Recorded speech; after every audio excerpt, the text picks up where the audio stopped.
Hey, welcome to West Coast Bias. I'm Andrew Nemec, joined as always by Jason Suke and Nemec. Suke, how you doing, man? What's going on, brother? I gotta admit, there aren't many options to choose from with music when you're in your intro music. Yeah. That bonga jigga wonga bonga jigga wonga wonga wonga wonga. It's not my favorite. The other ones were horrific, and there were only like four or five. It's very 90s of us. It's like we got some, like we're going to a Limp Bizkit concert. Yeah, I had Sprague help me figure that out because you have to pick music that doesn't have any copyrights attached to it. Yeah. And there were like 5, and 2 of them were like fairy sounds, and one was an alarm. So I was like, the fairy thing kind of fits, but let's go with the bonga jigga wonga, the bonga jigga wonga. Get you fired up, kid. It's the bomb with the bomb, whatever the hell that is. See, but that's copyright. Kid Rock before he was Kid Rock. I know, but it's like a bastard version. Like you're like you change 2 notes. You're like, no, it's mine. Like Vanilla Ice with Under Pressure. No, it's bomb don't take a bomb bumps. Yeah, it's different. It's different. Totally different beat. What are you talking about? Oh boy. Speaking of a totally different beat, Oregon dismantles their first 2 opponents this week, and you kind of expected it. It was a road game in a weird high schoolish looking stadium, although a beautiful backdrop for that game. Big noon kickoff, the 9 a.m. thing. You're coming off a game in which you got everybody super excited to pummel an opponent. Northwestern didn't kind of bring that same spice, and probably intentionally so, from their head coach being very careful there. Oregon gets the win, 34-14. Anything surprise you about this? This is kind of what I expected from this game, to be honest, a little bit. Well, they looked mortal, right? There was some pushback. I'll give Northwestern credit. I thought Northwestern played hard. That Stone was Evan Stone. Oh my God. Can I just say, I've never seen a quarterback throw like an 8-yard out that had to have an arc on it. I literally, it felt like he was throwing hand grenades. I just, honestly, I am stunned. I know that I'm going to get on a little tangent. I am stunned as a former Division I football player. Like I sucked in the NFL, but I was pretty good in college. It blows me away the amount of quarterbacks that play at like high level places that literally can't do one thing that you should be able to do, and that throw the ball. Like I get, like, if you have a processing problem or you don't read coverages very well, or whatever. But you can't throw the ball. It'd be like if I was a center and I couldn't snap. So anyway, I was watching that feels like a subtle shot at Oregon State. Take it easy. We'll get to that in a little bit. But I'm shocked. Center, not long snapper. I'm just shocked that you can't throw. Like that dude was just hucking hand grenades up in the air. So anywho, there was some pushback. My point is, Oregon looked mortal, but they looked like everyone else in the country. That was the first time. And this is why I said last week, I said I thought Oregon was the best team in the country, and I thought Oregon was going to beat Penn State, is they hadn't had those moments. Penn State looked like that again. Texas has looked like that all year. Clemson's offenses looked like that. LSU's offenses looked like that. I'm trying to think of other. Ohio State didn't look good. Georgia's had moments like that. Yeah, Georgia's had moments. They were 28-6. So, they looked mortal. And, for all the talk of what was wrong, I would like to point out that some of this, I give credit to Northwestern, right? It was a weird circumstance game. Northwestern played hard. Oregon had the punt on that first drive. You're like, oh my God, Oregon punted. And after that, it was touchdown, field goal, touchdown, end of half. So it was a little bit like Stanford, right? You were playing purple Stanford. And that was Stanford's whole thing back in the day, was we'll just limit your possessions. And if we limit your possessions, we're going to play a game in the 20s, and we only have to get 1 or 2 stops, as opposed to if we give you, 9 possessions and we stop you twice, we look up the scoreboard, it's a blowout. So it was wonky. It felt like there was no juice. There was no energy. I thought Northwestern played hard. If there's one thing that I wanted to look at, and we were texting back and forth, and it was an issue that you had, or at least maybe a question you had going into the year, is the defensive line. And that's the one area I thought Northwestern with really no threat to throw the football at all, with Happy hand grenade guy back there throwing the ball. I was impressed with Northwestern, and I was a little concerned. Oregon was getting pushed off the ball. And when Oregon, we talked about it earlier, that some of Oregon's defensive tackles, even though they're quite big, they're kind of gap shooters. Amari Washington is very much this way. He's not a two gap guy. Like he ends up picking a shoulder, and he slants, and he shoots a gap. And when he does, it looks great because he blows by a guy and he ends up making a tackle in the backfield. I said, against better old linemen, dude, they're going to wash you down. And I thought they did a nice job of washing them down. And then when they did play 2 gap and they weren't shooting gaps, I thought Northwestern was moving them off the ball. And so that is, I don't know if it's a concern, but it's the first time that I've looked at something in these 3 games for Oregon and I circled and said, I'll give you credit. You talked about this. You said, is this going to be a problem down the road? And, is it? We'll find out against Penn State. But I promise you, Penn State's watching that game and they're circling that defensive line and saying, we can run here. Like, we can get a push. Because Oregon's linebackers are good. I don't think they're elite. I don't think there's like first day NFL guys there. They're not the biggest guys in the world. And the Oregon D-line was getting pushed into them. So I thought there was a lot of really good push. And you even saw it with Thieneman. They were playing him up near the kind of line of scrimmage, kind of the same way like Ohio State does with Caleb Downs. And, and so you start creeping those safeties down a little bit. And there were plays to be made there in the secondary. It's just that Northwestern couldn't throw the ball. So concern, I don't know. Something to look at down the road when you play better teams. That's the first time someone has put something on film that Penn State's going to look at and be like, this we can exploit. So I don't think Oregon State can exploit it. I mean, my God, they ran, I think, for 8 yards against Texas Tech. But Penn State down the road, yeah, it's something that Lanning and company are going to look at on film and say, we have to get better at this.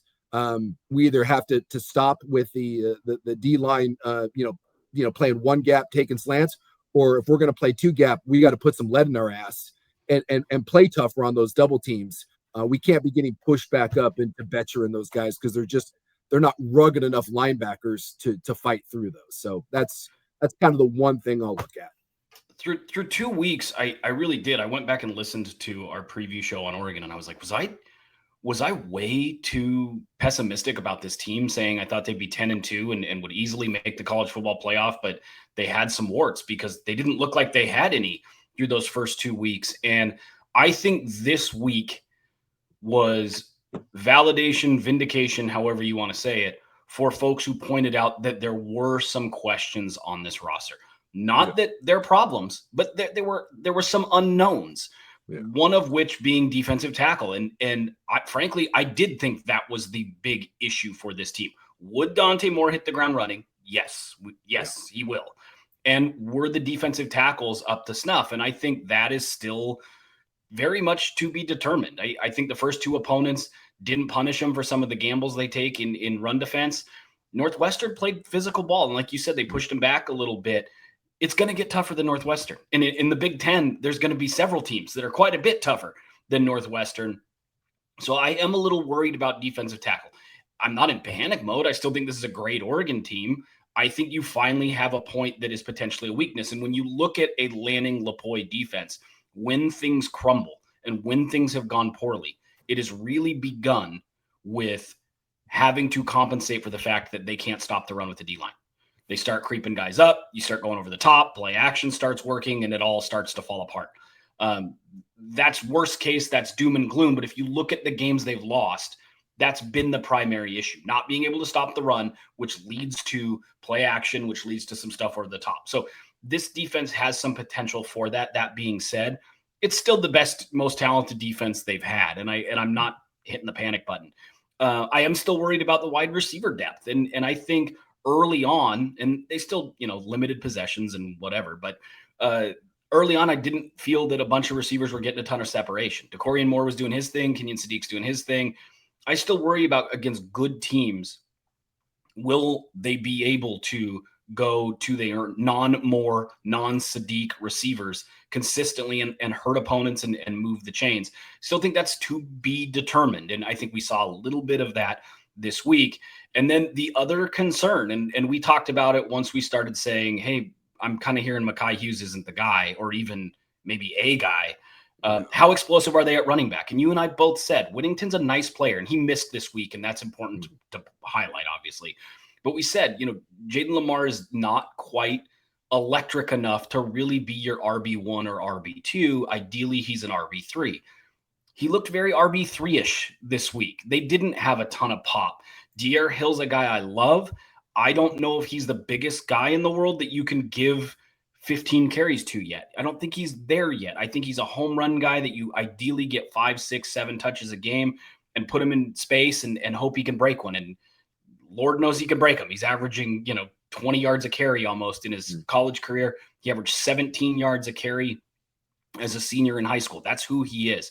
So I don't think this game was concerning.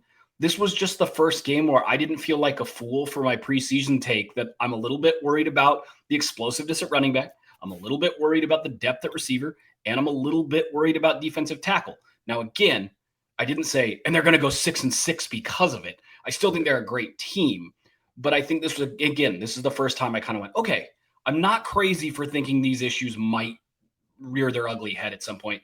That being said, they were never really threatened by Northwestern, obviously. No. They're mortal. And that's, up until this point, they had looked like the best team in the country, and they looked like everyone else because every other team in the country, the top 10. I mean, I know USC is just crushing people right now. They have the number one offense in the country. Haven't played anyone, even them against Purdue. I guess maybe you could have a little bit of that. It wasn't like it wasn't the 55-0 game, but everyone has had. It was close for a while. Yeah. Everyone has had kind of this game, and Oregon had this game, and my God, it was what was it at one point? 35-0, and I think at one point Northwestern 34-0 late third. Yep. Yeah, 34-0 early fourth. So and then we're going to nitpick that. So, and I think Lanning, honestly, if you're being, and he'll never say it, I think he's probably happy that this happened. It's a great setup because up at this point, film sessions are all raspberry, frogurt, and scones. You're going to be able to look at this. You got a nice, comfortable win. You're going to be able to go back. You're going to watch some film. You're going to tell some D linemen who up until this point, it's hard to tell people with what you're doing. I don't know if you've ever had a hobby, whether it's, whatever it is you've done. But if you kind of have crappy technique or you're kind of freelancing on stuff, but it's being successful, it's hard to tell someone to not do it, right? If you're a boxer and you're throwing lead right hands and you're tagging people with it, it's hard to tell them to do that's going to get your ass kicked against a better fighter. The best thing you can do is when that dude starts just raking you in the face with it, all of a sudden you're going to be like, oh, I see what you're talking about, right? Like, there's an element to it, when you see something on film, you're going to be able to sit down with the Oregon D lineman and be like, guys, we can't do this. This is what I've been talking about. This is what we meant. Right. If we're going to shoot gaps, right, we've got to be better than this. We have to be able to cross face, get back. If we're going to two gap, we can't just two back and let this double team push us. Look at what this does to our linebackers. We've got to be better job with our fill. If we see our guard, we're going to be able to talk about run fits. And you did it in a way that in no way were you really challenged. Dante Moore for the first time had a bad decision. It was a bad decision. It was like the one thing this year. There were a couple times where he was throwing the little quick outs, so the ball placement wasn't great, and the guy wasn't able to have it wasn't like a seamless yak where he just caught the ball, turned and went. You'd be able to kind of look at that and be like, hey, let's get better ball placement here. Why did we see this? Let's not throw this. Like, there's going to be some learning tips here. There's actually some real adversity. And now you still have another tune-up game against Oregon State. My God, this was probably the worst thing that could happen to Oregon State is you got Oregon's attention. And then you get the big boy game the week after that in Penn State. So true serum-wise, I think Dan Lanning would actually tell you that this is probably ultimately for the progress of the team. I think this was I don't say it was a bad game as it wasn't. My God, you won 34-0. You gave up. I know he's unhappy about the last garbage touchdown. It was a nice resistance. It was nice to have something that you can put on film. And concern wise, again, we'll find out at Penn State. Nothing I'm going to learn in these 2 weeks, Northwestern and Oregon State. There's just nothing I'm going to learn other than maybe I raise an eyebrow when you get to Penn State. Everything we will learn more in 2 quarters against Penn State than we did in the first 4 weeks. Agreed. No one's happy. No one's less happy with those late touchdowns. There's Dan Lanning, who's very unhappy about him, and Oregon State. Because Lanning went, okay, we gave up touchdowns. We need to finish. And Oregon State's like, please don't finish next week. Like, don't play 4 quarters. Oregon State, they got some pressure. They didn't have a botched special team snap. They had to go to shotgun, and they did quick kick like we talked about them doing. But I love that. We were texting, and I said, my God. I'm like, you're having a quick kick, and you're like, at least they came up with a plan. And I was like, you can view it one of 2 ways, that after 3 weeks, you can't snap to punt a ball. Or I guess you can say, good for you on realizing that you can't snap at regular depth, and so you are forced to punt quick kick style and a Malik Murphy quick kick, which was the best punt of anybody. So I guess if you want to view that as glass half full, kudos to Oregon State for some semblance of a plan. I guess it's the Alonzo Mourning meme that. Yeah. I mean, I don't really know what to say. It's certainly not going to be positive. I apologize for that to some extent, Oregon State fan. No. There's well, a lack of effort. Like, you want to lie? I mean, where do you want to point? There was a lack of effort. I mean, guys weren't getting off blocks. Guys weren't attempting to tackle at times. They gave up a 1st and 35. They gave up a 3rd and 26 that led to a touchdown out of a timeout. So your coach called timeout to figure something out, and you gave up a pretty easy touchdown. And they gave up a 3rd and 22, all in the third quarter. I don't know that I've ever – or all in one quarter. It might have been the second quarter. I think it was the third. I don't think I've ever seen that in a series of drives that quickly. I don't know what to make of it. Your trenches are bad. You did dial up some pressure, maybe at the expense of any ability to stop the pass. Trent Bray's got to go. I mean, this is a lack of effort. They started the game with 2 false starts in their first 3 plays. So just lack of execution. Again, you can't snap. They got the ball before halftime at the 18-yard line, 23-yard line with, 30-ish seconds left. They went backwards 15 yards and didn't get to attempt a field goal or a throw to the end zone. Just let the clock run out. No, they just let the clock run out. It's not even honestly. Some of this stuff isn't bad football. I mean, it's bad football, but it's not just like, oh, these players aren't good. Some of this stuff is like horrific coaching. Things you do not see outside of UCLA, and they took care of their problem as well. No, it's honestly, it's the same thing. I feel at this point, you're kicking John Wick's dog. It's bad, and I don't know. Like you said, I don't know how it gets better. The screen pass, the effort on that screen pass, whatever it was, 3rd and, I said it was 3rd and 25 or 3rd and 25, whatever. Dude, it was 3rd and Corvallis. How about that? And the fact that you gave up 3 of them. But the effort on that screen pass, and I'm not trying to call out players, but you can go watch the film. There's an Oregon DB. He goes over and he literally he tags it. Like it's like a 2-hand touch. And the running back does it like, I don't know if I've ever seen it. Like it is like literally a jog over, and he's on about the 15 at this point. So I've never seen someone on a play where it was like, oh my God, is this going to go? And then you see a guy to kind of come into the frame, and he's kind of like, and then he just kind of reaches out and touches. He didn't shove. I mean, you just shove him out of bounds. Like, just push him, something.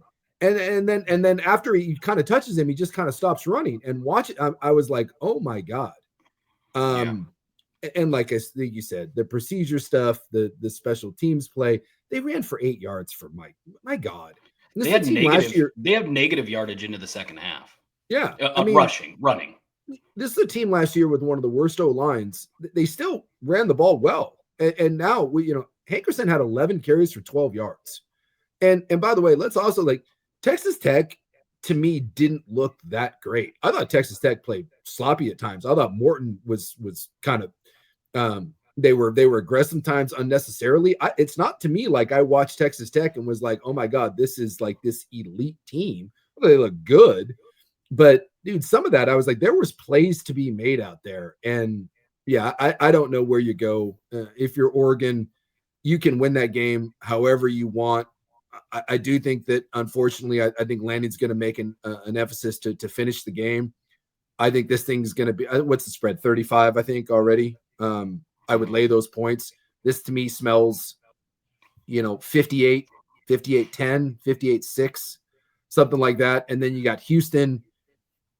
They're not beating Houston. Are you coaching for your job after Houston? If you go 0-5, I mean, at that point, Deshaun Foster just got fired at UCLA for losing to New Mexico.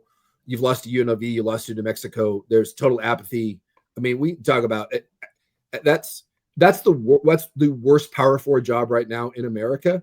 And, the kind of the sad part is with Oregon State, at least with UCLA, you can point out that like it's Los Angeles, not that matters. But at least it's LA, and there's a Big Ten paycheck coming in, right? There's an $80 million check coming in, even though you have to give 10 of that to Cal every year. I don't know. I mean, if you're Oregon State, it used to be that the thing was, well, we're in the Pac-12 at least, right? That separated us from the Boise States, the UNLVs, and the San Diego States of the world. I don't know what separates you. It feels like in less than 2 years, any advantage you had has been pissed away. And my fear is that if you wait and this thing just goes on and you wait till the end of the year, how bad does the cancer, how bad does the gangrene spread before you try to amputate that limb so it doesn't kill the host? And I don't know a single person I've talked to, from media members to fans to former players. I mentioned last week that I was kind of chatting with a couple former players, and one of them played with Trent, and they all say the same thing. He's a great guy. They really like him. They like his X's and O's. I haven't heard one person, not one, that thinks that he's the answer there. So unless the administration knows something that I don't, that you don't, that media members don't, that players don't, that high school coaches don't, then I don't know what you're waiting for. I think the buyout's less than $5 million. You're sitting on that war chest of Pac-12 money. My God. And I don't know where you go. I mean, that's maybe a topic days for a conversation for another time, but I think after the Houston game, especially if that is an 0-5 start, then I just think you have to do it, and you have no choice. You have to find a way to stop this. This is a tough situation. I feel you look at the other Pac-2 team, and it was Wazoo getting absolutely embarrassed by North Texas. I mean, it was 52-3 at halftime or something. It was one of the worst halves in the history of Wazoo football. Yeah. I feel for the Pac-2. There's two ways to look at it. One, college football left them behind, basically put them in an era where they then strip them of their talent and then go, see, you guys don't belong. And it's like, right, but if you relegate us to no man's land and we lose all our guys in the transfer portal and we don't have any money to retain our coaches, then yeah, we're going to not look good. Like, it was a self-fulfilling prophecy at that point. Yeah. At the same time, if you're Oregon State and Wazoo, and this is maybe hindsight, I wonder if you don't spend that war chest in year 1, year 2 on transfers. And I don't mean the whole thing, but if you spend $7-8 million on transfers and then go beat the snot out of people, like go in the Mountain West and run the table like you thought you were going to, and then say, see, we did belong. We do belong. And instead, they've spent it to build a Pac-12 that's just the Mountain West spruced up. You're getting $6 to $10 million a year over the next few years in a TV deal, reportedly, allegedly, and you're headed nowhere. I mean, it's brutal. Oregon State and Washington State were Power 5 conference teams 2 years ago. They don't resemble anything even remotely like those teams anymore at all. No. And that's an opportunity squandered. It is. Yeah. And I feel for Wazoo. They lost Cam Ward and John Mateer, who right now is the straw poll leader for the Heisman, and Cam Ward was the number 1 pick. They had guys legitimately gutted. Oregon State lost a coach and a young quarterback, Aiden Childs, who has had his ups and downs and some pieces. But Oregon State didn't lose that massive superstar back-to-back years or anything. And last year they lost to Air Force 28-0. There's really no excuse for being as bad as they are. And it's one thing to not look good. It's one thing to not have talent. It's another to just basically not know how to execute in any of the 3 phases of football. And they've got to change things. Yeah, Washington State, by the way, I was trying to watch that North Texas game, and I mean they went through 3 quarterbacks. I don't know if I've ever seen a worse start. So this was Washington State. They gave up a touchdown right at the get-go, and then it was an interception, field goal, interception, fumble, punt, interception, fumble, end of half, punt, interception. I mean, it was like, it might have been the worst offensive game I've ever seen, but, and I was like, oh my God, North Texas. I mean, Jesus. But, Seriously, it was shocking because I only watched a little bit of I saw the end of the Idaho game, and then I watched some of the San Diego State game, and I was like, hey man, give Washington State credit. They're going through the same thing and they're finding ways. And I guess that's my point. Like I can look at that North Texas game and just I'm sorry if you're a Kook fan, it was so bad, but like you found ways in those first two games to eke out a close one against Idaho State. And then you played well and you beat San Diego State. So if I'm Oregon State, where's my excuse? I got a Washington State team that just got embarrassed on TV by North Texas, but they had found a way to win 2 games. So where's Oregon State's excuse in those first 2 games for looking the way they did? And I don't expect you to beat Texas Tech, but I do expect you to put forth an effort. And so like I'm with you. It's just bad. It's bad. People were wondering.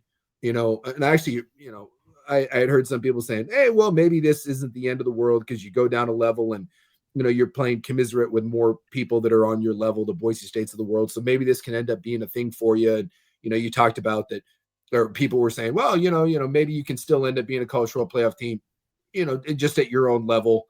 That looks so far gone for both of these schools right now that it really stinks. It absolutely stinks. But again, I at least say with Washington State, you went out and hired, Jimmy Rogers from South Dakota State. So you're going down that road and you say, hey, we're going to try to build this and we're starting new and we're trying to get this innovative guy and we'll see what happens. He had a lot of success at his level and you're trying to put forth a plan. So believe it or not, if you ask me right now, which one I think is further along, I think it's Washington State. I think Oregon State in this weird kind of attempt to hold on to the Jonathan Smith thing and to hold on to who you were, that to me just needs to go. This what Oregon State's doing right now smells like when Washington State hired Paul Wolf or when Washington hired Keith Gilbertson. Like when and he's not the guy. So stop. I'm a big believer of patience. Like don't knee-jerk reaction to anything. You got to give times to kind of implement their system and kind of build it out and all that. But when it's not the guy, it's not the guy. And so Washington State, is Rogers the guy? We don't know. But that's why I said I think they're at least further along. They're at least trying something. Oregon State, he's not the guy. He just no one believes he's the guy. So what are we waiting for? Whether it's this week or next week, find a way to buy it out and hit the big fat reset button on the program. Recalibrate your expectations, do a analysis top to bottom of where your program's at, and it's time to have some tough conversations with donors, with administration, with everybody. This needs to be a recalibration of where the program goes going forward. Otherwise, you're going to look up at the end of this year and think, my God, where are we at? Well, we had a clip too, and this does extend further than just the football field. We had a segment a couple of weeks ago, and I mentioned that Oregon State pulled a couple offers from kids, and they didn't just pull the offers, that the way they did it insulted the families of those recruits. And people said I was making that up. I shared that clip. It was retweeted and liked by recruit parents. Yeah. And when parents are willing to kind of put their name on it, like they're sharing it and saying, this is my experience, basically, or confirming this is their experience, that means it's bad. And when it's that bad on the field and it's that bad off of it, where the top recruits in Oregon, their parents are retweeting and liking things about Trent Bray pulled their offer and wasn't nice to the families and was kind of gruff with the families, it's time for a change. And Oregon State's got to get past this. I've talked to more Oregon State fans in the last 3 weeks than I have in probably 18 months, honestly. Honest conversations about NIL, about the direction of the program. They are not a Power 4 conference team.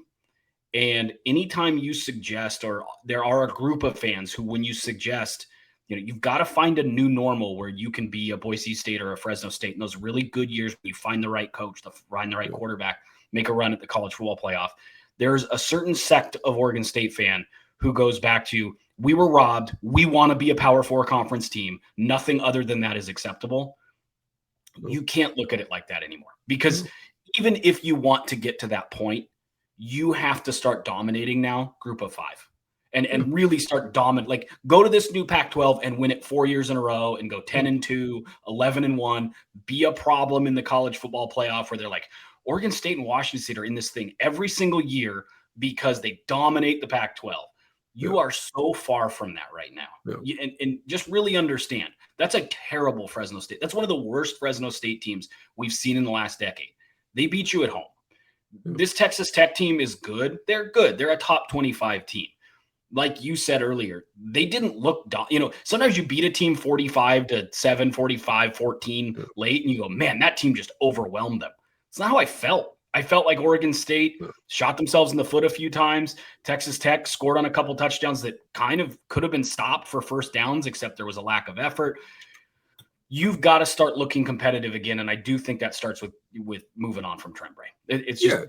Well, this thing, if I magically put Oregon State right now in the Big Ten, welcome, you're UCLA. Like, okay, you want to go to the Big Ten and you want to play Penn State, and you want to play Oregon, and you want to play Ohio State, and you want to play Michigan, you think that's going any better? I mean, go ask UCLA right now. Being in the Big Ten is great. Now you get a bigger paycheck, although if you ended up in there, you'd be getting, a small check for a number of years. So yes, what happened sucks. No one debates that, but wishing that it didn't happen or being angry about it, it doesn't do any good. You got fired and now you're going to sit there and bitch about not having a job. Well, you got to go find one. And it's not going to be the same job, but they've got to figure this out. Otherwise, like I said, you just end up irrelevant. And I mentioned UCLA. We're West Coast, and we haven't talked a lot about UCLA because why would we? But there's some programs on the West right now that are really in a come to Jesus moment. I think Stanford's having theirs. Stanford, I don't know where Stanford goes from here.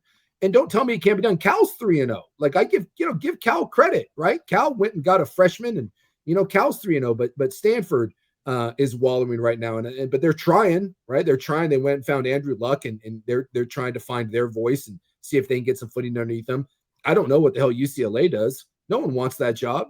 You want to talk about one of the worst jobs, and I know it's different right now because UCLA is in the Big Ten and Oregon State and Washington State are not. I don't know if there's a worse Power 4 job in America right now than UCLA. Dude, if I'm Will Stein right now and they come to me and they're like, hey, first off, I think Oregon can probably pay more than UCLA. I think Oregon can pay more to make Will Stein the highest paid offense coordinator than UCLA is going to pay to make him their head coach. I mean, you think about where UCLA is at, right? Chip Kelly quit. Like Chip Kelly literally refused to stop recruiting. Like Chip was like, oh, you're going to fire me? Cool. We don't talk about this enough. Chip Kelly refused to quit because he wanted his money. So he just stopped working. He stopped recruiting. He just was like, no, I don't care. I'm going to literally apply at every job in the NFL. He applied at every OC job in the NFL and just stopped talking to players. He just stopped. He's like, I don't care. Stop recruiting his own players. They're like, hey, coach, I want to transfer. I don't care. I'm not going to be here anyways. F it. And so that happened. You go get Deshaun Foster, and the only reason they hired Deshaun Foster, and who, by the way, it had never been he was a running backs coach for like 3 years. They hired Deshaun Foster. Texas Tech and UCLA running back coach, yeah. Yeah. They hired him simply because he went to UCLA. They paid him no money, right? They have a stadium that's an hour plus away from campus that no one goes to.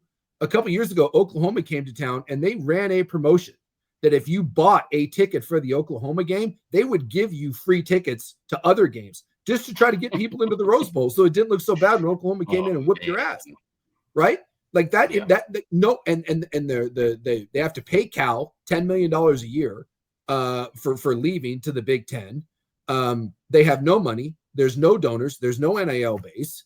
Like that is such a horseshit job right now. So that's the thing for Oregon State. You can sit there and be like, well, we got screwed. Make the best of it because being in the Big Ten doesn't automatically assume that everything's hunky-dory. Go ask UCLA. UCLA is in such a bad spot. I honestly don't know. Like I have no idea why anyone with any sort of real prospects would take that job. If I was like Brent Venables a number of years ago when he was sitting at Clemson as a DC, or Will Stein, Kelly Dillingham, and someone brought up Jed Fish. Why would Jed Fish go to UCLA? Why on earth would Jed Fish leave UW to go to UCLA? That is such a putrid job. So I guess kudos on UCLA for looking at Deshaun Foster and being like, well, that's not the guy. But now you got to go find it. And I will be fascinated to see who they hire and who, because they're not going to pay him. They're not going to pay him $8 million. You can go get a coach if you want to pay him $10 million and give him a robust NIL budget, but that ain't happening. They're going to go try to find a coach for $2.5 or $3 million, and he's going to come in and be like, you have no support in NIL. You have no fan base to speak of whatsoever. I don't know what we recruit on, but here's $3 million. Come be the head coach at UCLA. Oh, and by the way, you get to play in the second toughest conference in America every year. Have fun finding that. I mean, I don't know. Go find someone at Tallahassee Junior College that never punts and runs some sort of innovative offense, or go find some high school guy somewhere. Okay, you want to be the coach of the Bruins, and maybe he takes it and is like, yeah, why not? Yeah, it's tough. I mean, I've even heard, Jonathan Smith, he could come back to the West Coast. I was like, why would Jonathan Smith leave Michigan State to coach at UCLA? It's harder. It's way harder. UCLA is a really tough job because there is this inherent thing that people think you're in LA, you should win. Well, first of all, you're very much second fiddle to USC. And you mentioned all the other issues on top of it. You have to go 8-4 there, 7-5 to get anyone to even remotely begin to care. And even at 8-4 in LA, they're not going to care too much. And again, no money, no NIL budget. The Nico thing has just completely blown up in their faces. I mean, what an absolute disaster. And I mentioned this with Oregon State a little bit. When you bring in a transfer like a Malik Murphy or a Nico Imaliave, and your team is a dumpster fire, it makes it harder to get the next transfer. Because a coach can say, when you're being recruited by Oregon State and Illinois, they can say, dude, look at the last guy that went to Oregon State. He had no support. He got sacked a whole bunch of times. He started throwing off his back foot, developed some bad habits, threw a bunch of picks. It makes it harder.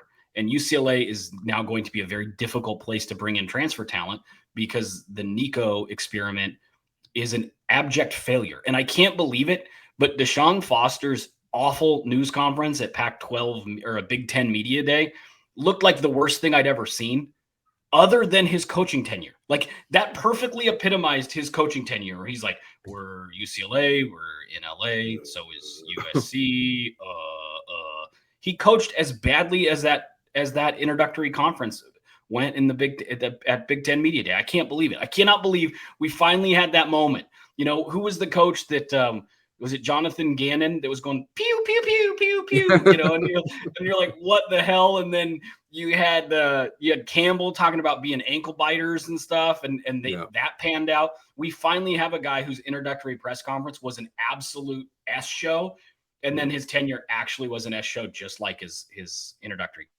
Turns out hiring a guy that's been a running backs coach for 3 years with no acumen or coaching tree or experience. Turns out that's not a good move. Way to go, UCLA. Congratulations on. I again, don't know where you go from here, but I would love to hear the conversation with UCLA because they will call Will Stein. Why wouldn't you?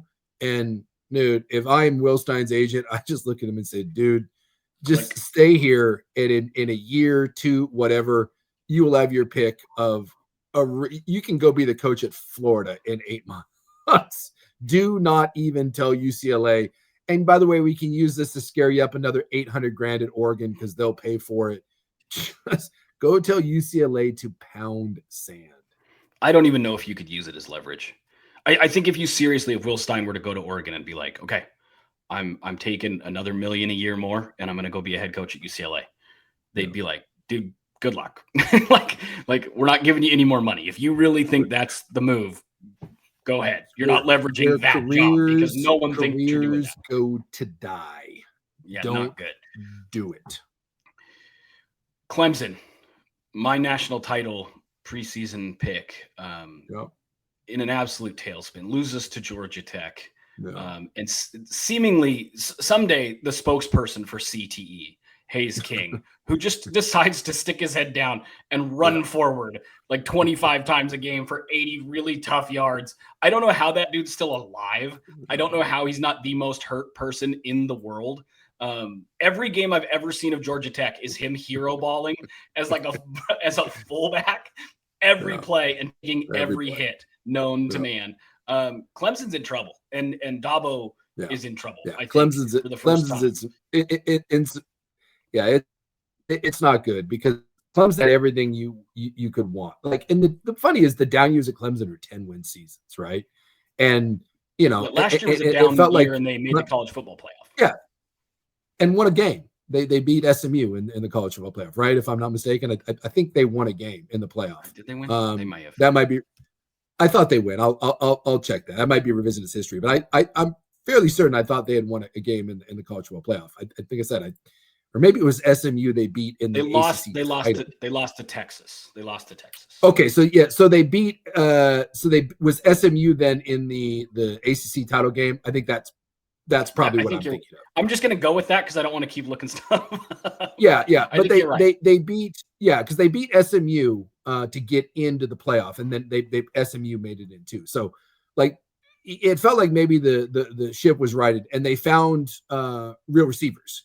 When Clemson was rolling, Clemson had receivers, and so there had been kind of a rollback there. But they found some guys in Wesco Jr. who had a monster game and kind of single-handedly kept him in that game against Georgia Tech. And Klubnik had finally come around towards the end of last year, and all these defensive players back. Dude, there's like 3 first-round defensive players on that on the defense. So.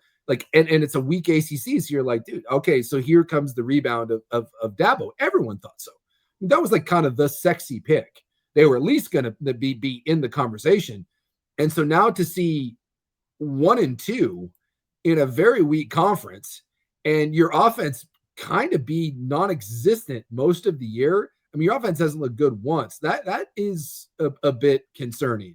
And just in general, can we just, I don't want to just sit here and talk about Clemson, just quarterback play in general. Like this is why preseason hype is interesting in the world of college football, because we were told coming in by all these experts that the greatest quarterback of the last 25 years resided in Texas.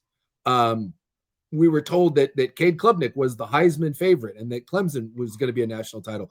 Some people thought that Lagway at Florida was the best quarterback in the SEC.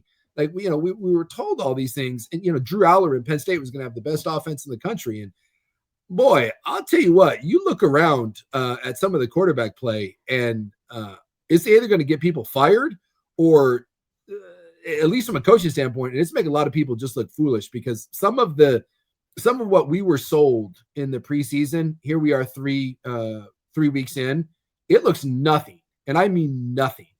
Like we were told. Even Nussmeier at LSU, who, by the way, is undefeated. Nussmeier doesn't look great at LSU.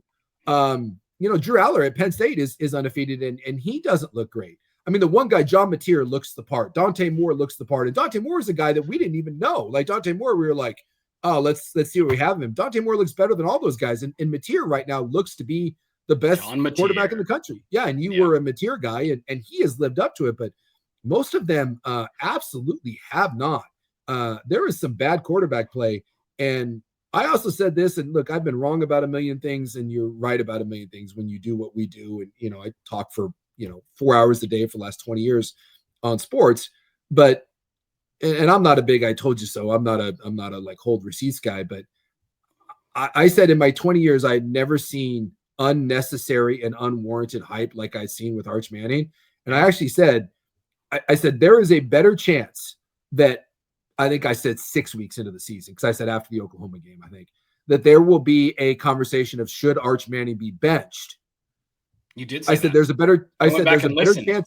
Yeah, I said there's a better chance of that than Arch Manning wins a Heisman Trophy and is the number 1 pick in the NFL draft. And so many people were like, you're a moron, Bliss. And I said, look, he may end up winning the Heisman, and he may be this great guy. I'm just telling you, if I had to flip a coin and say which one of those is going to happen, I think it's more likely that it's going to be the latter. And here we are, how many weeks into the season? And what are they doing in Texas right now? They're having legitimate conversations of should Arch Manning be sat, whether he's injured or he's broken or he wasn't that good to begin with. Arch Manning looks bad. Not okay. Not what's Arch Manning flat out looks shit. And I'm not saying he is. You're so happy about it. I'm not. I feel bad for the kid. But maybe like when his granddad said, hey, he's coming back no matter what, maybe that should have been a bell in people's heads. But like, dude, there's just sometimes the hype train that leaves the station on this. And I actually feel bad for him now, because everyone's going to look at him and he's become a laughing stock, and people are, it's like memes and jokes and all that. And maybe he's just a kid that's 3 weeks into his starting career and there's no leeway there. But dude, I was flipping over to that Texas game, and there was a bunch of games going on. I was just kind of flipping around and I was watching him. His mechanics, if he's not hurt, and maybe he is, but if he's not hurt, that is the worst. And I'm not a quarterback guru, but I've been around the game enough and I've played it enough and I watch enough film. That is some of the worst quarterback mechanics I have seen from an elite prospect. Dude, that, like, you want to talk about like Tim Tebow or Lamar Jackson or some of like the running quarterbacks who are like, well, the mechanics are wonky or long delivery. Arch Manning has the worst mechanics of an elite prospect that I've seen in 20 years of doing this.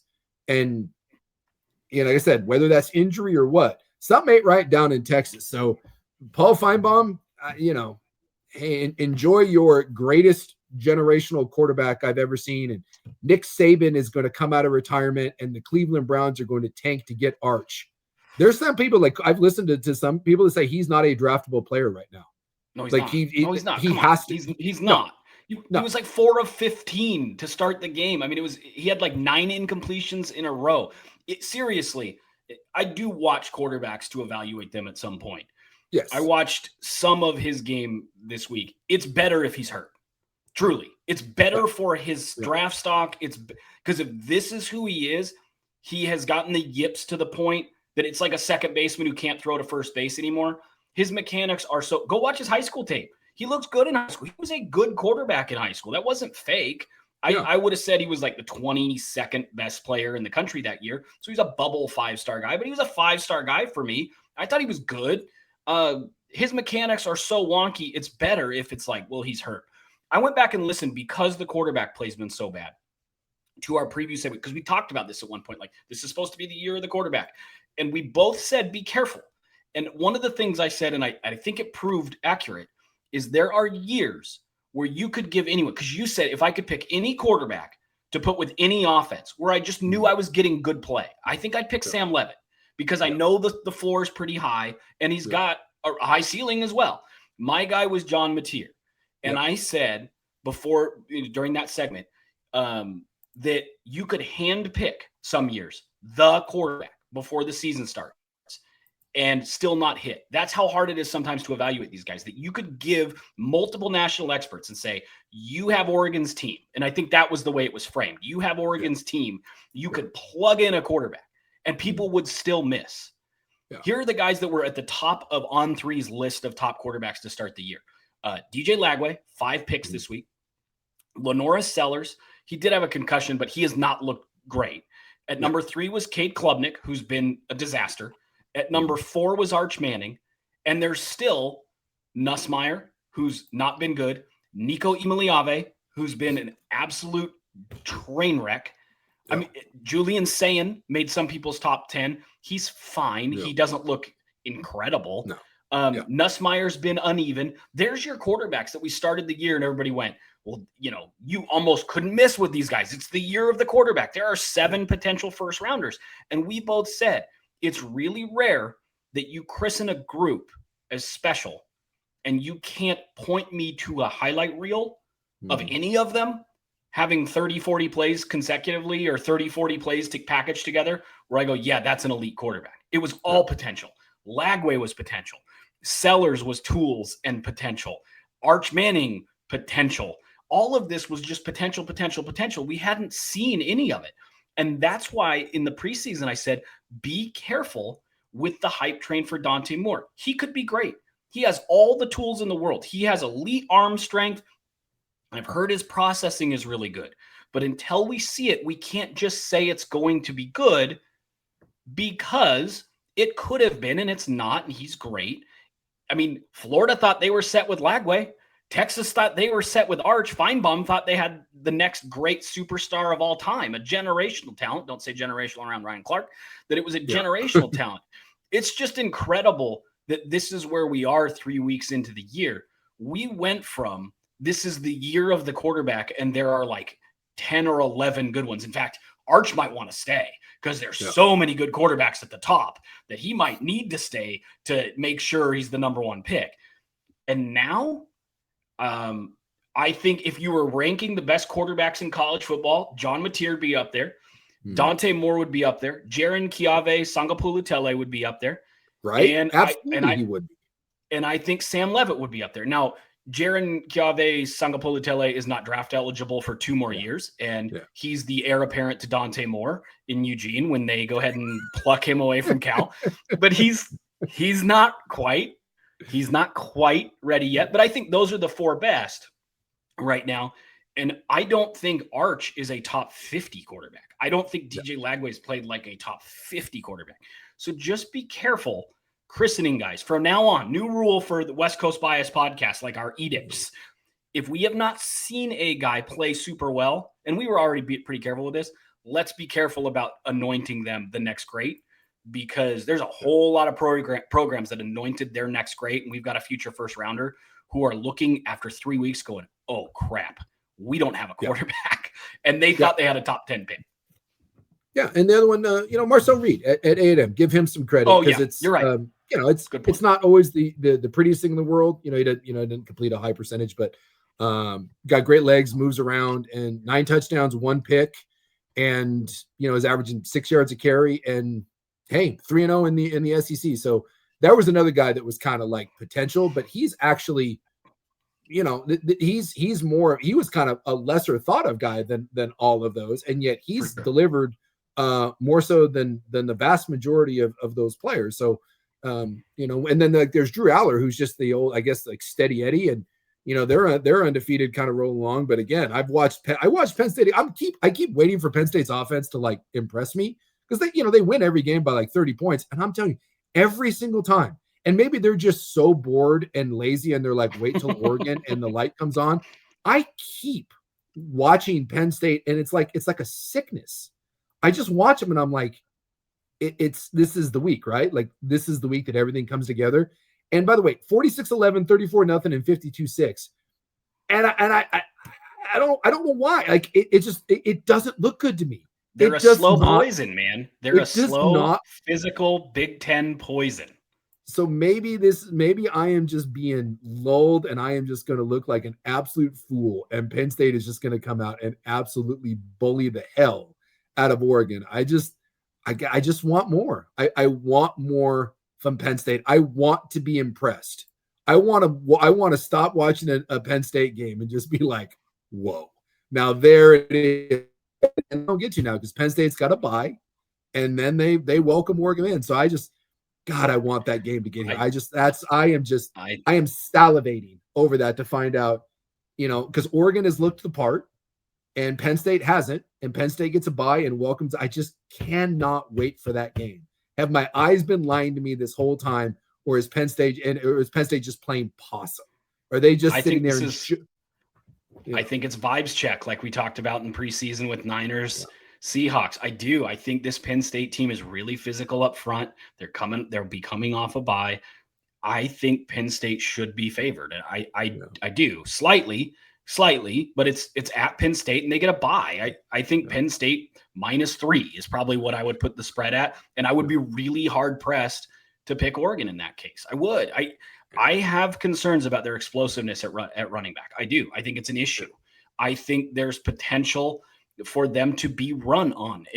Northwestern showed that a little bit. I'm not as sold on this Oregon team as you. I think they're very, very good. They're incredibly talented. I keep saying they're 1 year away. They're 1 year away. And for 2 weeks, I felt like an absolute fool. And this Northwestern game, at least was that like the devil on my shoulder saying, like, you're not crazy. Some of the things you've said that might be issues. It's not just nitpicky. So we'll find out in that Penn State game. I think it's going to be a great game. I don't know who's going to win. It's going to come down to, whoever executes the best and whoever's healthy and limits penalties and that whole thing. I think if they played it 10 times, I think Oregon could win it 4 or 5. I do. I just don't think it's like Oregon's going to blast Penn State. And if they do, I'll happily come on the podcast and say I was wrong. Well, and I was hoping that we'd get to, because it's Civil War and Apple Cup week, and I was hoping like Washington State would set up a good Apple Cup, but anyway, next week, not only do we get Oregon and Penn State, we get Washington, who should be undefeated, and Ohio State comes to Montlake. So we've got some big ones coming up. That's the other one I want to see. I want to see Washington. You got coming off the bye, look good against Washington State, blow them out, look great, and then hopefully be ranked and set up that game against Ohio State and see where you're at. Washington fan complains we don't talk about them enough and they don't get enough national respect and this and that. Cool. Stomp the hell out of Washington State that got blown out by North Texas. You're coming off a bye, just obliterate them. And then Ohio State comes in and go shock the world, right? No one expects anything from you. You might be a top 25 team. You want to be talked about, go and upset. Welcome an Ohio State team in who looks good, not great, and beat them. So I just think next week I am stoked. I am so stoked for West Coast with Oregon going to Penn State. And Ohio it's going to be fun. It's going to be really fun.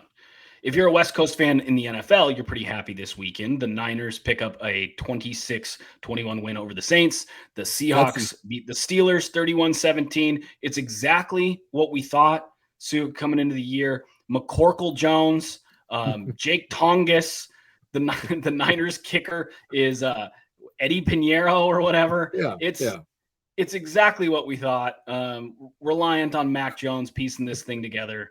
I did laugh, and I put the meme out of the girl dancing and she's crying because the first touchdown of the game to go up 7-0 was McCorkle Jones to Luke Farrell, and it's like, dude, this is the star power we always expected in San Francisco. They picked up a gritty win. I think the big takeaway is Robert Saleh's defense is for real. He dials up pressures. Upton Stout got a big sack.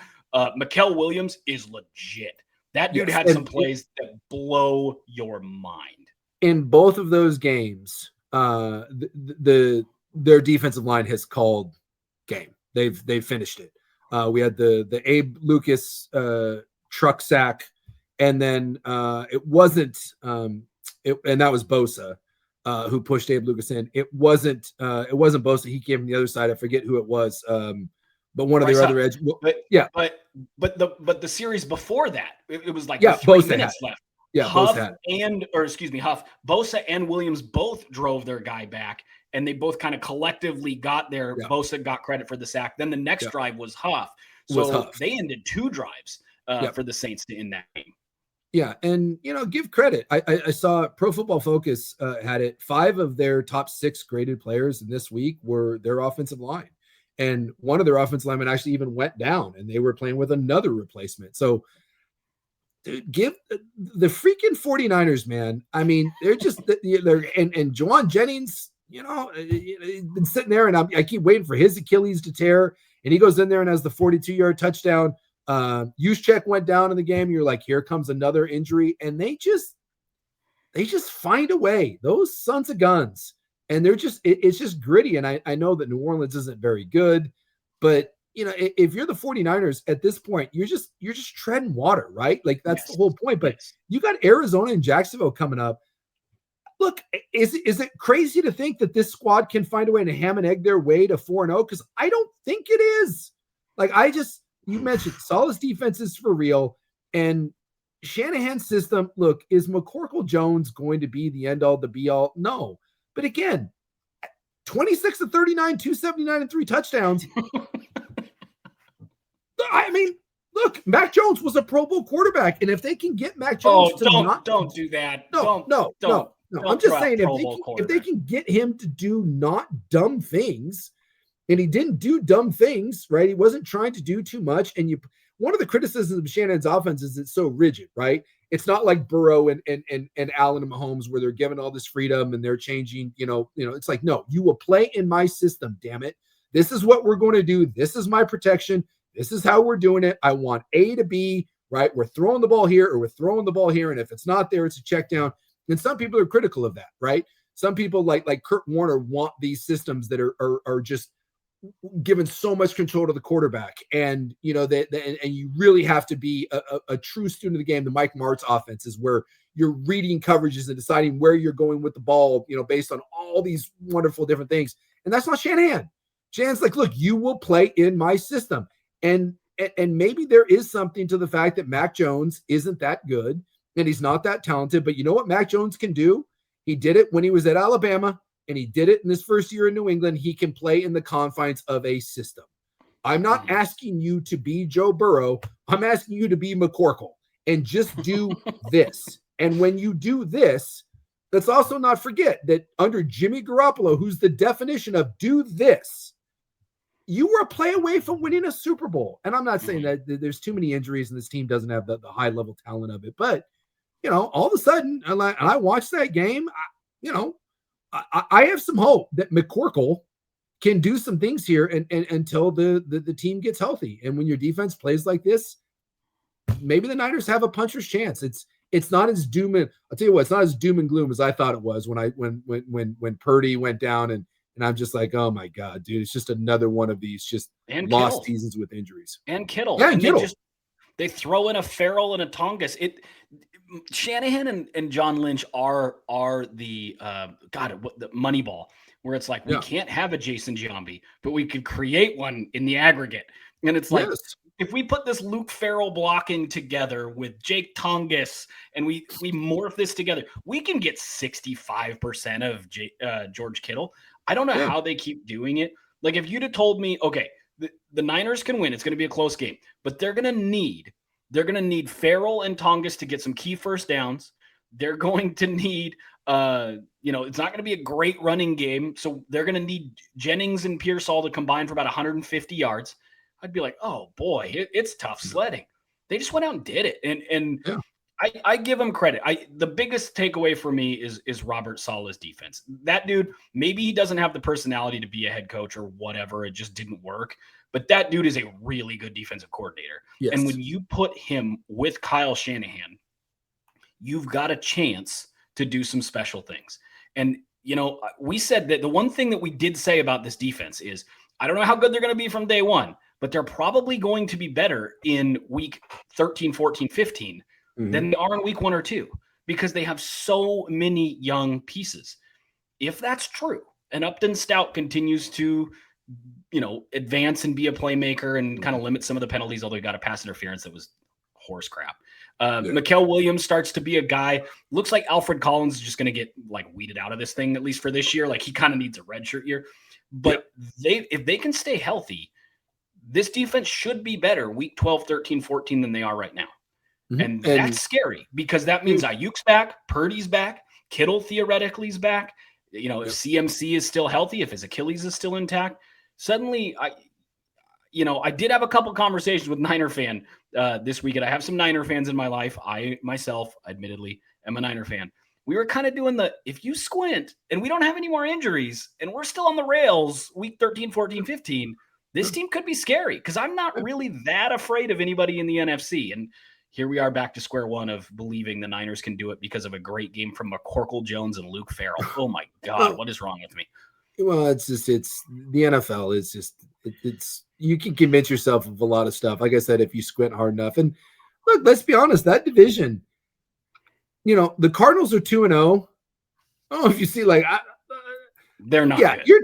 You're 2-0, and you've beaten the Saints and the Panthers, and both those games I've looked at and just kind of went, And then, you got Seattle sitting there at 1-1, and Seattle looks fine. Again, I think it's a border. So we've got to talk about the Seahawks. We got to get it. We just got to go. We got to get into it.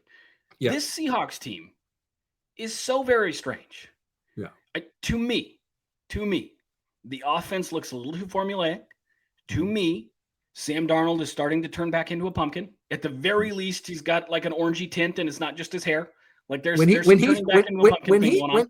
threw the ball, for some reason, and he tried to get it over Cameron Haywood, and it ended up being a pick, I was like, oh my God, just this vintage Sam Darnold. Where's Sam Darnold? Come find me, old Sam Darnold. I'm like, there it is. He's trying. Yeah. I think there's real variance with this offense. I think they're going to have games where it's all working for them and they look great because they have so many high variance players. Sam Darnold is a high variance player. His good looks good. We saw it last year. He was a dark horse MVP candidate. We've also seen Sam Darnold his whole career where he throws too many picks, and we saw that early against the Steelers. Kenneth Walker, I don't know. Some games he looks incredible. If I'd have told you coming into this game, both running backs are going to have roughly, 15 touches. One's going to have 105 yards. The other one's going to have 10. You'd say, well, there's no world in which bruising running back Zach Charbonnet gets the ball 15 times or 13 times or whatever and ends up with 10 yards. It's not possible. Kenneth Walker could do that, but not Charbonnet because he's like 4 yards a pop. That's what he is. Yeah. Charbonnet was worthless in this game. Yeah. He did nothing. He ghosted the way. I swear to God, Kenneth Walker and Zach Charbonnet are trading talent each week. And it's like, all right, you take all our collective talent this week. Then I get it next week because Charbonnet looked awful. And last week, Walker looked awful. This week, Walker runs for 105 yards. Cooper Kupp, to me, he had 90 yards receiving in this game. I still think he's mostly washed. I think you're going to get the occasional big game from him. I don't see him being a 1,200-yard receiver. I don't think that's very realistic. This defense is not as good as I thought they were going to be. I think it's still a work in progress. They've clearly got potential. I love their front seven. Ernest Jones, that trade midseason last year, was so valuable to them. He is now a tone setter. He helps them slow down the run, stop the run. He was their leading tackler again. I know he's limited. We talked about this in preseason. Ernest Jones might not be your in-space Fred Warner great, but every defense could use an Ernest Jones. And he did it again this week with 10 tackles, 8 solo tackles. I thought he really helped them set the tone physically. They pull out a win. It wasn't always pretty. It ended up being a 2-score victory over a Steelers team that I think is still, this is a Steelers team that almost lost to the Jets last week. Yeah. Are we sure this Steelers team is good? But still, a win is a win. And that's kind of what we talked about with the Niners. And here we are saying the same thing with the Seahawks. Yeah. And it helps too when I don't forget who the player was, but I don't know if I've ever seen someone, and I understand not understanding the kickoff rules. I get that. I do. But when you touch a ball from now until the beginning of football and the end of football, when you touch a ball on a kickoff, that's a live ball. When you touch a ball on a punt return, that's a live ball. So I understand being confused about the new rules, but you touched the ball. Were you not aware that you touched the ball? And if you even thought for a second that you touched the ball as it touched your hands and it looked like your helmet, you just decided to kind of stand there and I've never seen it. Never seen it. That's rookie Caleb Johnson, who has been a pretty massive disappointment so far. Not just for the fumble. They thought they were maybe getting another, running back that could be in the rotation. He just hasn't been able to do that yet. No, I just was like, 1 carry, 1 yard. That was just a shocker. And now he was a 3-point game and Pittsburgh never got it going. And you're right. Pittsburgh may not be what we thought they were. But yeah, kudos to the defense. No Weatherspoon in that. And you held Aaron Rodgers 18 to 33, touchdown, 2 picks. Held the Steelers to less than it was like 3 something. Jalen Warren was 14 carries, 48 yards. So, I'm with you. Seattle is going to be okay. I think Seattle is kind of what we thought they were, which is they're exactly what we thought they were. Yep. They're going to be a game. They're going to be a game away or a game into the playoffs, right? It's a 9 or a 10 win team. And depending on those 3 games, we thought that the Niner game early was tough for Seattle because those are the games you look back and say, my God, like that's why we're not in the playoffs. But that's what I was saying about Seattle is you look at this division or when I said San Francisco, could San Francisco ham and egg their way in this division? Yes, because you look at it, I'm still, if Matthew Stafford is healthy, I still think the Rams are the class of this division. I just do. But that's a big giant if. But you can get 2 teams into the playoffs in this division easily. And I'm not sold on the Cardinals. Seattle is fine. I think Seattle's a borderline playoff team. So if you're the Niners, why not? Why not you? We went from this potentially being a lost season in this meat grind of a division. And I think San Francisco is sitting up right now being like, well, no, dude, there's nothing lost. If we play defense like this and we get competent quarterback play from McCorkle, why not us? I think this division is shaping up to be very, very interesting. It's one of those weird ones where you just you often say in the NFL, the team with the best quarterback wins. I mean, that happens a lot. Yeah. Or at least you consistently make the playoffs. You're more likely to win your division based on, who your quarterback is. Yeah. And the Rams have Matthew Stafford, and we're right now going, yeah, McCorkle, Jones, the Niners can figure it out. That's just the gap in quarterback play is immense. And then you throw in that the Rams defense is as good as they are, and the Niners are so reliant on rookies. I do think the Rams should be the favorite in the division. That being said, the Niners have conducted themselves very, very admirably through 2 weeks, given the injuries that they're going through. I'm just watching the Rams, and I said the Rams are a Super Bowl team for me. I think Mike said if Stafford plays 14 games, the Rams make the Super Bowl, which terrifies me. I watched them like this because I just like kind of don't want to like through I'm waiting for his back to just turn to dust. I know. I'm waiting for him to just drink from the wrong grail, and then that old knight from Indiana Jones to be like, he chose poorly, and then just disintegrate because he just it's McCaffrey's Achilles and Stafford's back that I'm just like waiting on every time they get hit. Whenever I'm doing something, someone inevitably asks, "Hey, are you limping?" And I'm like, probably. I'd limp. Like I just limp. Like, and they're like, I was an offensive lineman. Yes. And they're like, what's wrong? I'm like, I don't know. And sometimes it's my foot, and sometimes it's my calf, and other times it's my back. Other times I just limp. And I move around very, very much like that. There's always something wrong. I got a little Tin Man thing. And when I watch Matthew Stafford, that's what it looks like. When he's not taking snaps. And by the way, if you notice, like they're taking snaps almost 70% under center. Like the league average is like 30. Like, no, Matthew Stafford's playing under center. Like when you watch him do non-quarterback things in between plays, watch him. He tries to limit as much movement as possible. He lays on the ground a lot. Like he'll do like a snow angel sometimes, but I think it's because he doesn't want to get up, because anyone that has a bad back knows getting up off the ground sucks. And I love watching Matthew Stafford play. I think the Rams are so damn fun.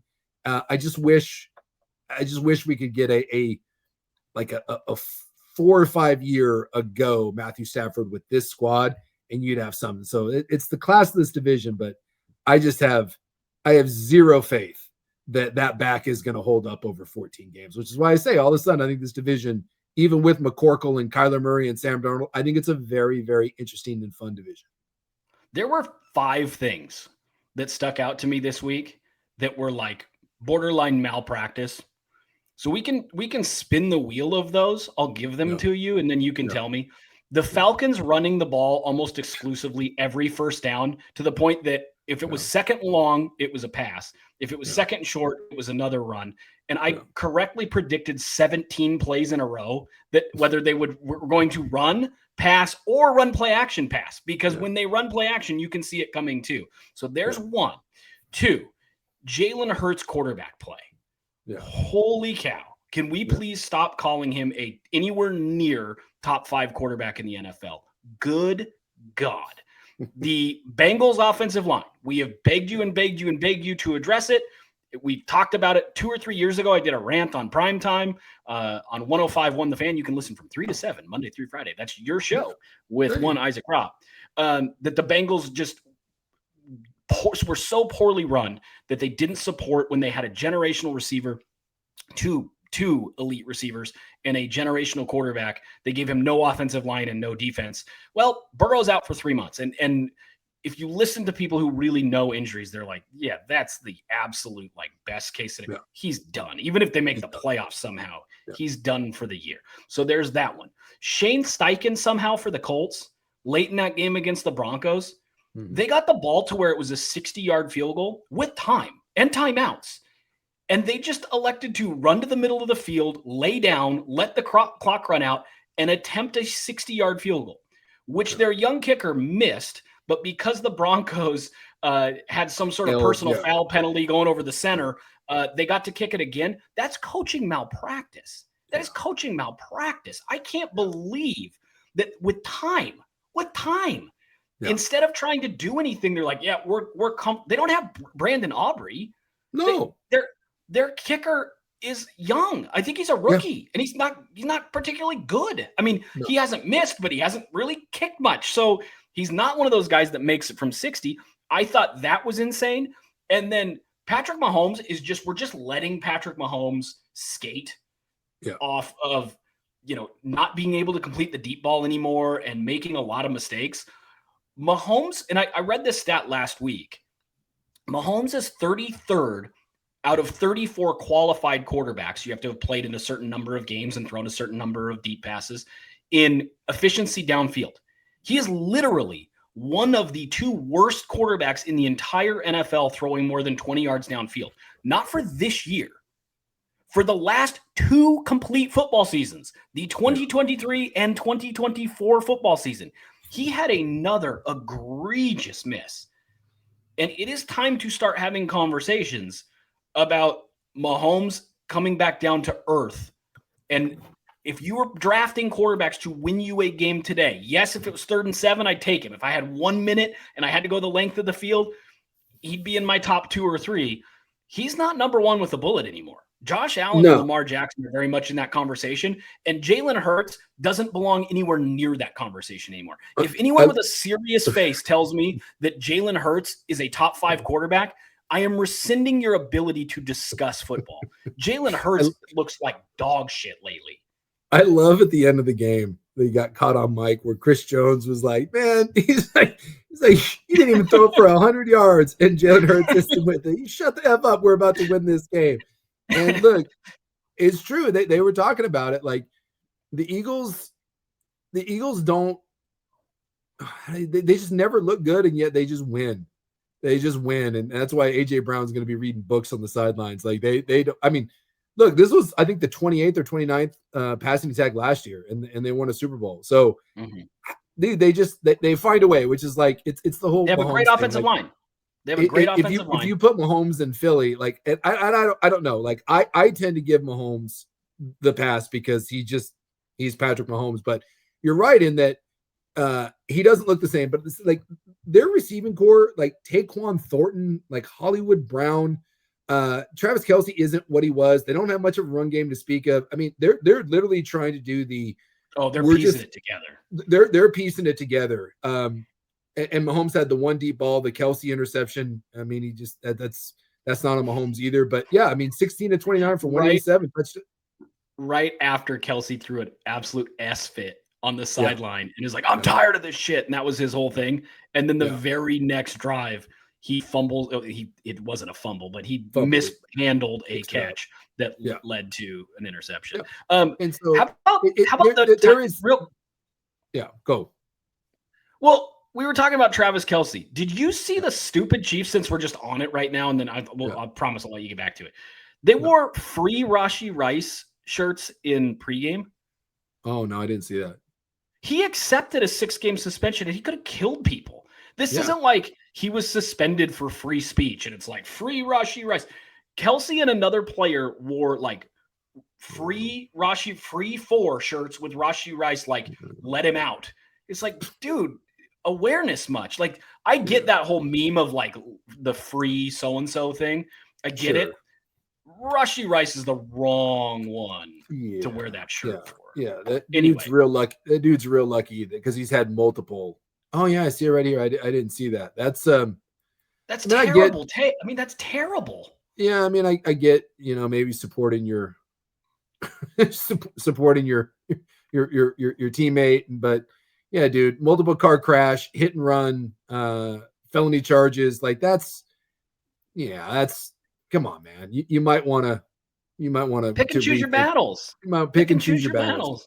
Pick and choose your battles on that one. But yeah, the Chiefs are 0-2. Giants come to town, and then I think they have Baltimore after that. Yeah, you just wonder. I'll tell you what, it doesn't. The mystique of the Chiefs is starting to wane, and this is saying something because this is the same quite a crappy offense they had last year, and again they ham and egg their way into the Super Bowl. So you got to kill them before I will believe that there's something really wrong in Kansas City.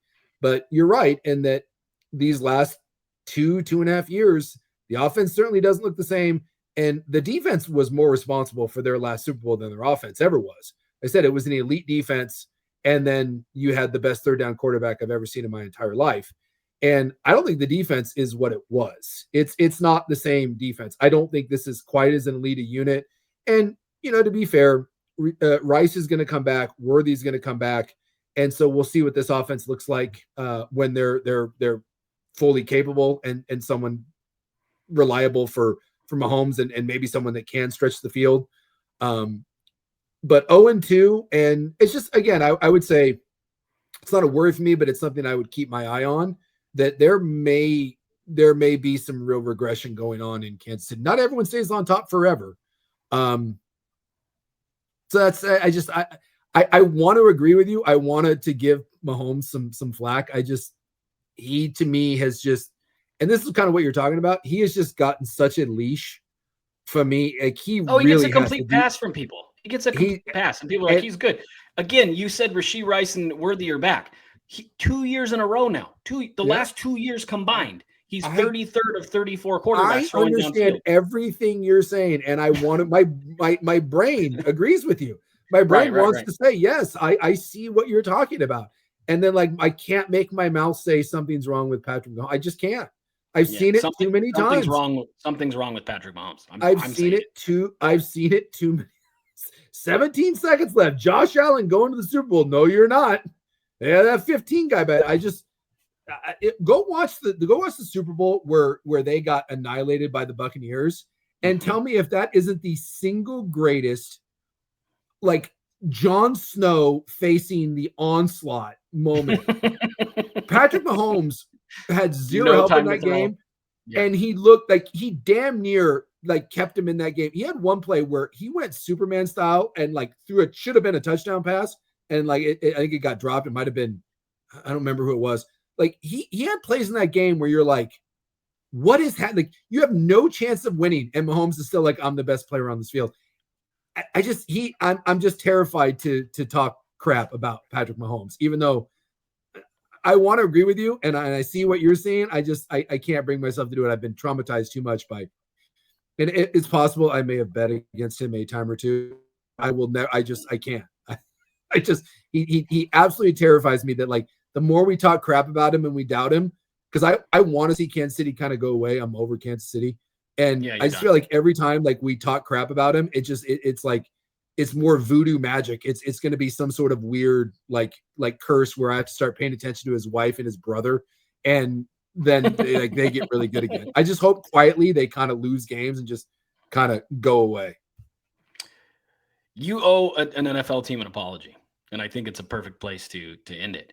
You said on this show multiple times that the Dolphins are a paper tiger, and you said they lose to the bad teams, or they lose to the good teams and beat the bad teams. They don't even beat the bad teams anymore, Suke. Take it back. They lost to the New England Patriots. They're not even a paper tiger anymore. Shame on you. Did you hear McDonald's post-game conference? Did you hear his quote? I've seen it memed, but I didn't actually listen to it. It's already become like a holy cow. So no, I don't know what this is, but I've seen it referenced a number of times already. I don't know. You just do yourself a favor, and I quote. This is a quote. Where to win games, you have to win games. Not lose the game. Honestly, and that is how you lose the game. Mike McDonald.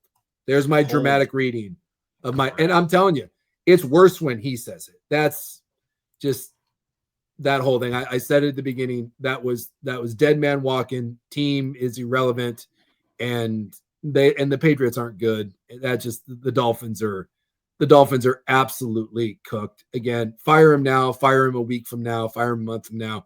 Doesn't matter. Trade your assets, hit reset. It's not the quarterback for you. It's not the receiver for you. It's not the head coach. It needs an entire tear down. Go find a young coach and just start trying to put pieces together, because you're a one-trick pony, and that one trick, actually that pony got took out back and shot. So just be finished with it and hit the hard reset button. And also my piece that I will end on, because you mentioned it, you were kind of going through your list of things.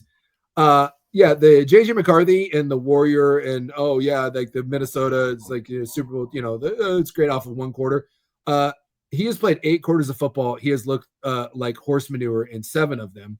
And I'm not making any sweeping judgments, but God, again, everyone slow down. And Atlanta, you want to know how little Atlanta thought of JJ McCarthy? You mentioned how conservative the Atlanta offense was. Insanely conservative. I feel like Atlanta got up 6 or 9-0 and just said, we're game's over. because JJ McCarthy ain't beating us. They absolutely did. If you didn't know that JJ McCarthy was the other quarterback, you just watched the offensive snaps. You can condense it where you'd say this is offensive coordinator malpractice. What the Falcons are doing. This is that is what the Falcons thought of JJ McCarthy. So early, again, it's 2 starts. Do not make any sweeping judgments. I'm not certain throwing him and saying that he's the worst quarterback ever, but dude, he played 3 quarters of horrible ball against the Bears, and he had 4 good throws in that second half, and some of that's on the Bears, who, by the way, turns out they're not very good either. And you were trying to make it out like JJ McCarthy, some sort of warrior, and he's mean mugging people and all that crap. Well, Atlanta watched the film and was like, yeah, no. And granted, they're missing their number 2 receiver, they're missing their left tackle, so that should look better as it goes along. But just, again, be careful with these stupid quarterback anointings or whatever the snap judgments, because dude, McCarthy came crashing down, and now all of a sudden people are taking a step back and being like, yeah, maybe the first 3 quarters of that Bears game were a little more indicative to, again, give it more than 8 quarters, but you've played. They gave him player of the week for that quarter, by the way. Offensive player of the week. Cool. His nickname is Zoolander. In college, he only threw to his right, or mostly threw to his right, and they said he couldn't throw left. And now in the NFL, have you seen it? Have you seen his spray chart?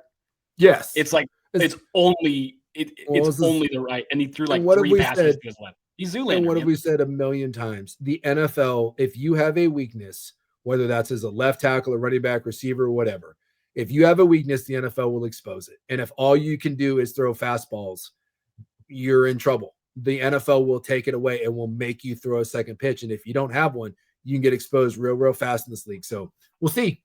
We'll see what happens. But just that was kind of when you said that about Atlanta and how conservative they were, part of that to me was Atlanta looked at JJ McCarthy and was like, yeah, you're not beating You're us. right. Sorry. As somebody who bet on Penix throwing for a certain number of yards, pretty frustrated, but she probably should. They just didn't give him a chance. They just said, hey, we're just going to field goal you to death and run with Bijan, and you will not beat us. And they didn't, because McCarthy and they were right. Looked completely lost. And Jordan Jefferson's going to be reading books on the sidelines within a week or two. You see the frustration. Justin. I don't know why I keep saying Jordan. You've called him Jordan Jefferson in three other pods. This is the 4th pod with a Jordan Jefferson. I do it all the time. And for whatever reason, I'll get like that. I'll get something like that stuck in my head, and I will he will be Jordan Jefferson to me to the day I die.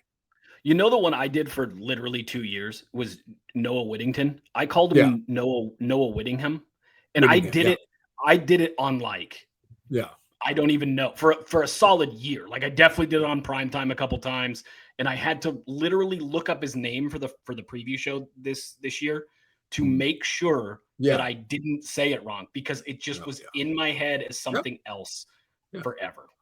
He is Jordan Jefferson to me. I don't know why. I don't know where that comes from, but whenever I think of him, I think of Jordan Jefferson. JJ. I'll just go with JJ. It's like just call him Jetta. Yeah, I'm just going with the JK. I will never attempt to pronounce the Cow's quarterback's name. I won't. JKS. JKS, baby. JKS to the day I die. You could be literally doing his future wedding, and you'd be the pastor and saying, Mr. and Mrs. JKS. You would not even attempt it. We are going to do one show that's short. We're going to have a short show. Well, obviously isn't this one. We will have a show, and we are going to do polypronunciation. And it's going to be a segment, and we're just going to have fun with it. And I'm going to give you ahead of time. I'll email you the names, and then I will try to have you read them. I'm telling you, dude, you could say it. You could tell me, you could be like, this is how you say it to my face right here, and it won't matter. It is going to be my big Viking Slavic ass, for whatever reason, my tongue doesn't move that way. It does not move that way. I apologize to every Polynesian player that I ever played with. I mean, at BYU, we had a ton of Poly players, and they just know. Oh yeah. And they're like, Suke. I'm like, I know, man. I don't know what to tell you. That's why they're all juniors, and you call me junior, you call me this. They always have a nickname anyways, and that just works. It works fine. Nico. It's just that have a unique first name, and I can go by that. I have one drop that has lasted a long time on on 105.1. And it is me trying to say Jaren Kiave Sangapoli Tele. And it was early in the morning and I normally can do it. And I got stuck and I was like, Jaren Kiave, whatever. And Sprague and Dirt play it all the time. And he's going to end up being the best of all the quarterbacks that I've ever talked about. And now that stupid drop's going to last forever. There's a great clip of when DJU, who again, you know, Ui Ungagaleo, however the hell, I'm sure I'm butchering that. Yeah. Ungalale. I was close enough. There's a great clip of Jonathan Smith on my show I asked him about him, and Jonathan Smith tries to pronounce it, and he gives up halfway through and just laughs. He goes, DJ Ui.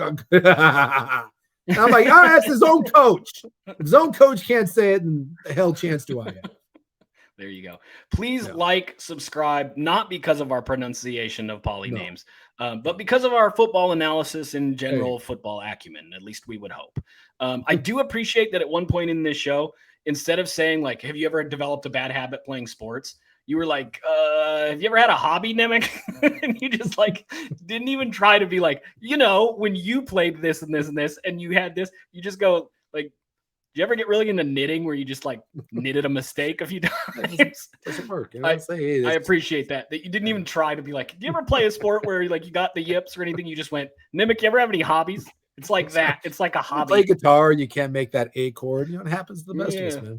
You were talking about knitting. All right. Thank you for listening. This was a long one, but we appreciate you sticking with us. Suke, we'll do it again later this week. And we're going to start doing some TV stuff. So you'll see us on television as well.